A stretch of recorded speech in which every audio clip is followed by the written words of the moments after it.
Hello, what you doing? What's going on, guys? Party Knife here. Today, I have a bucket. But it's not just any bucket.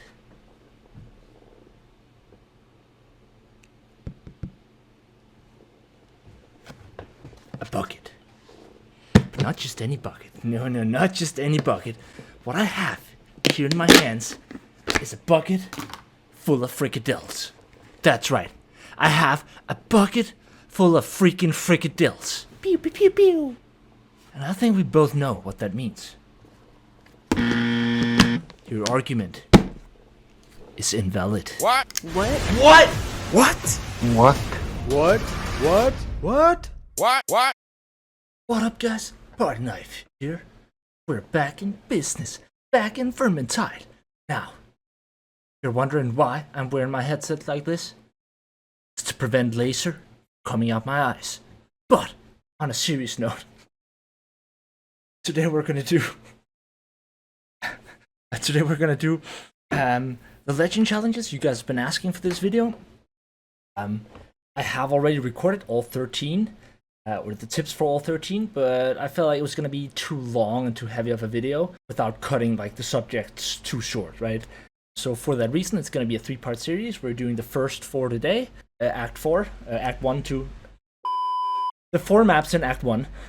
Tomorrow we're doing the 4 maps in Act 2, and then we're doing the 4 maps in Act 3, plus 𝒮𝔞𝔤𝔢𝔯𝒮𝔮𝔲𝔞 after that. So yeah, now just in case some of you are wondering why you would do these 13 legend challenges, on top of the 13 Emperor's Vaults that you're going to receive, 1 per challenge, you're also at the end going to receive this frame, which is one of the better looking cosmetic frames if you ask me, and one that comes, you know, with its own piece of prestige. So anyways, that's what we're gonna do today. I hope you guys enjoy the video, and let's dive right in. Now, for the first legend challenge, it's not too important what heroes you have selected. However, it can be practical to have something like an Iron Breaker, or really just any hero that's capable of aggroing the Chaos Warriors and sort of let them stay alive safely. Now, I'm just gonna kill all my bots here, because you're not always gonna be this lucky. But if you have, for example, 3 Chaos Warriors here, then I would suggest that you actually, instead of killing them, drag them with you all the way to the end event. Now, of course, the objective of this challenge is to have 3 Chaos Warriors, no more, no less. I mean, no more isn't a worry, but die from sort of the end effect from the end event. So, as you all know, once you finish the end event, there's this explosion-ish from the statue, and that's essentially gonna kill all the minions, and you need 3 Chaos Warriors to die from that effect. Now, one thing you can do is, for example, here, let me just demonstrate. I don't have a Convocation here, but if I had a Convocation, if you're trying to solo it, one thing you can do is actually de-aggro all of the minions there, then activate the bell, and then just leave the Chaos Warriors down there. That's one option. If you have a team, I suggest you have against something like maybe an Iron Breaker, or someone who can take the aggro of the Chaos Warriors, keep them alive without having to deal much damage, and then isolate him in like one area of the map, whilst the 3 other people are focused on killing specials and progressing in the end event. Now, the normal trick, like, you don't need multiple Chaos Warriors. That's just a safety net, because you have a guaranteed Chaos Warrior spawn outside this church, whatever it is. So that's the first, and 2 more will spawn during the event, so that makes 3. But that means you don't have a safety net, right? That's 3 Chaos Warriors.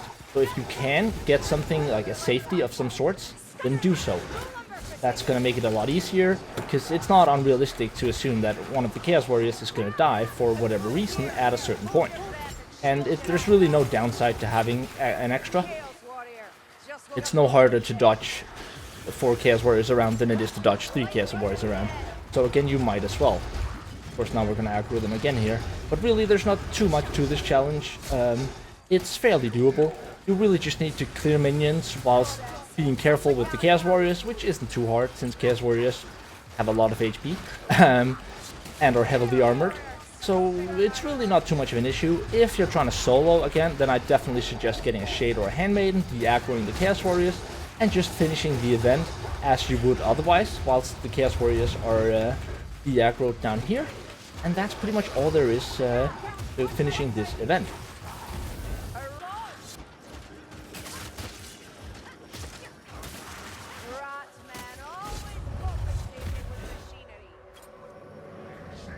Now this is the effect.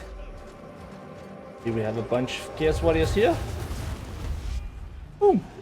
And that would have finished the challenge. The only reason it doesn't pop is because I'm on the modded realm, and currently there's apparently a bug of some sorts.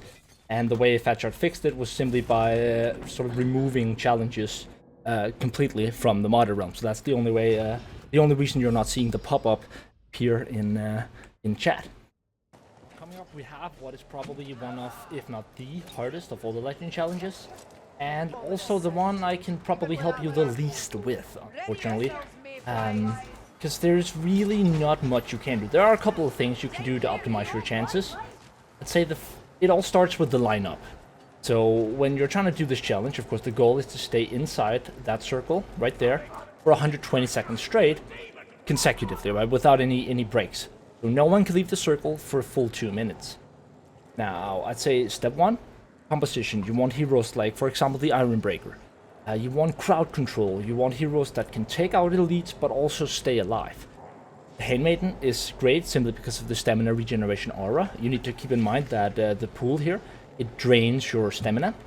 Heroes like the Foot Knight are amazing. There are plenty of good options for heroes, and you want to make sure you're fully geared when you get here as well. What I mean by that is both your item properties are defensive, so things like taking more block cost reduction over extra damage, and things like possibly even having one with heal share.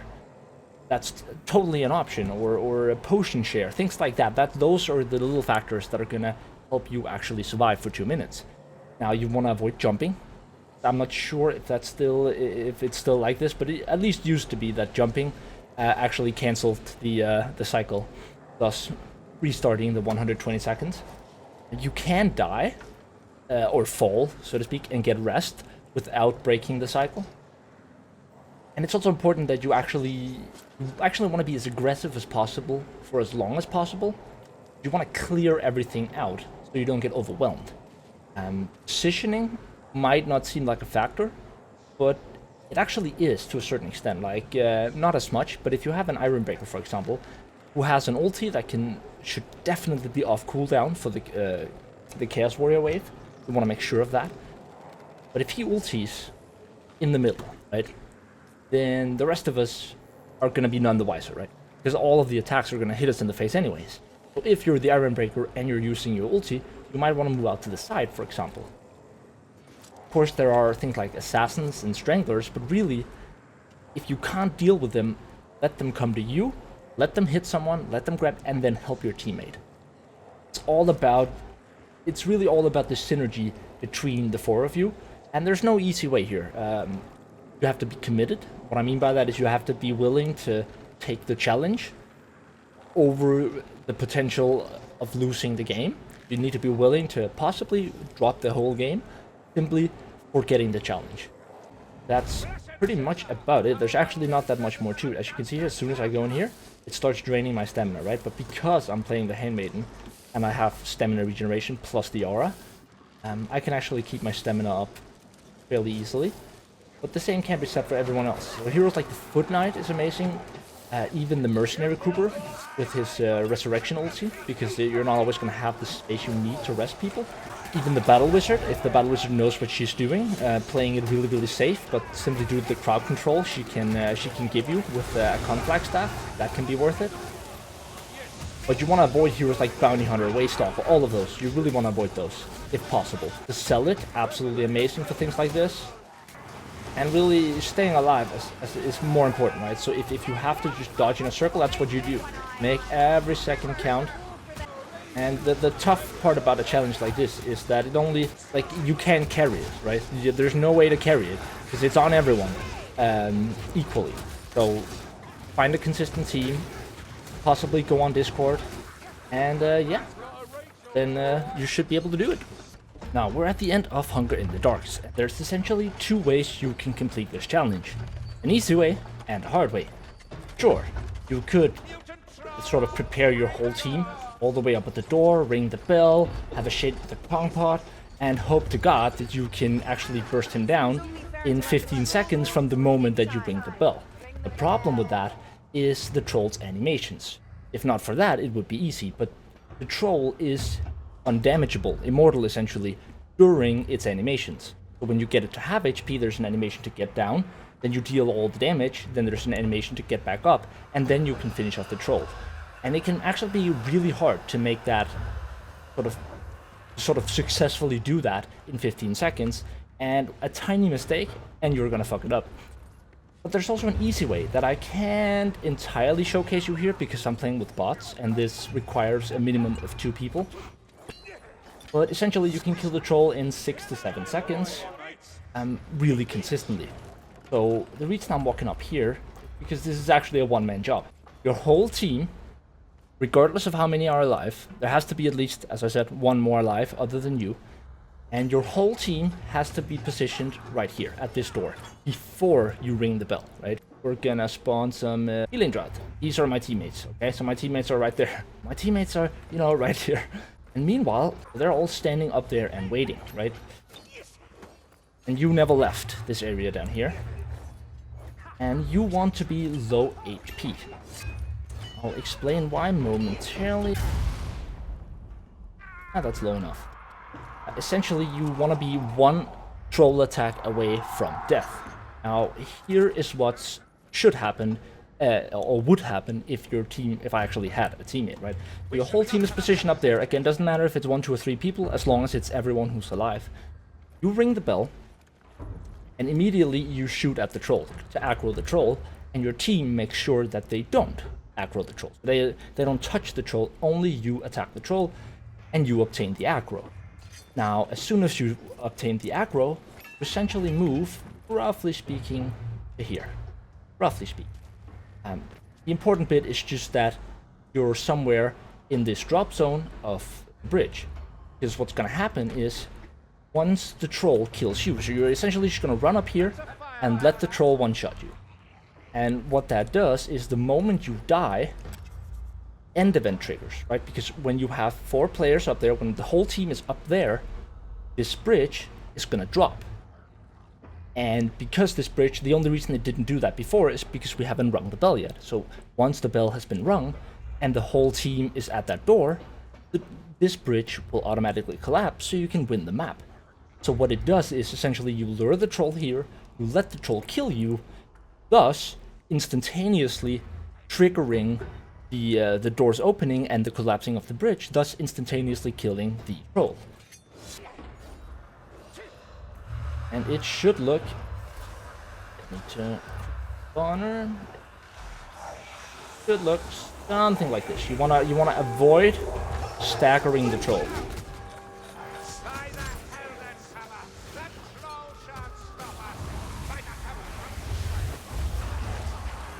There we go. And that would have actually worked, assuming that, because the troll was standing right here, the troll would have insta-died. It works every time, assuming you do it correctly, obviously, duh. But it's really all on that one person, right?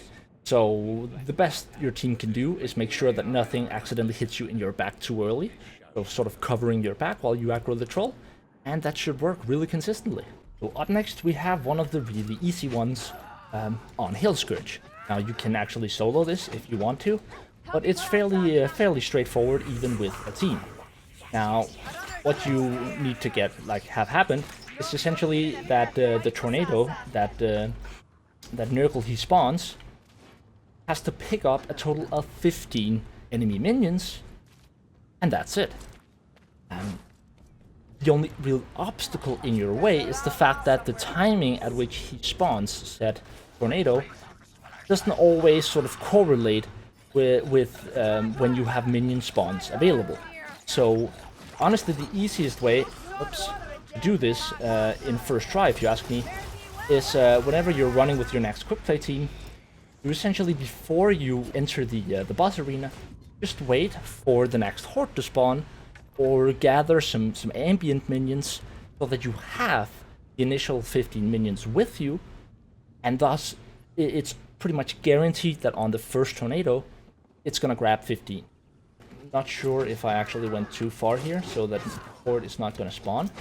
But the idea would simply just be, you know, you have hordes here all the time, just wait for one wave from that horde, and instead of killing that wave, simply let that wave chase you into the arena, and aggro it around until you get to the point where he spawns the first tornado. Because if you don't do that, then you may then it may be necessary for you to wait as much as 2 or 3 tornadoes in, because again, there aren't always that many minion spawns in this boss fight, and the ones that are there don't always correlate with the actual tornado. So that is by far the best trick. So just aggro those 15 minions in with you. Just 15 trash minions, keep them alive.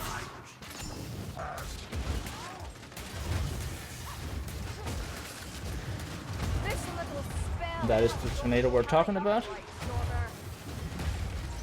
You see, the Chaos Warriors don't give a fuck. Then you simply defeat the boss. That's really all there is to it. If you didn't get it in the first try, then again, waiting for the next attempt is really not that hard. It's just about staying alive, and you can resurrect your teammates indefinitely. So, really, this is by far one of the easiest challenges to accomplish, even just in a normal regular run. Just ask your teammates. As you can see there, like, it would have already triggered now, even despite the fact that I didn't bring any minions. And that's about it for this one. Anyways, that's all I have for you guys today. Hope you guys enjoyed the video. If you did, please like, comment, and subscribe. And yeah, I'll see you guys tomorrow. And as always, love you guys. Stay awesome. Peace out.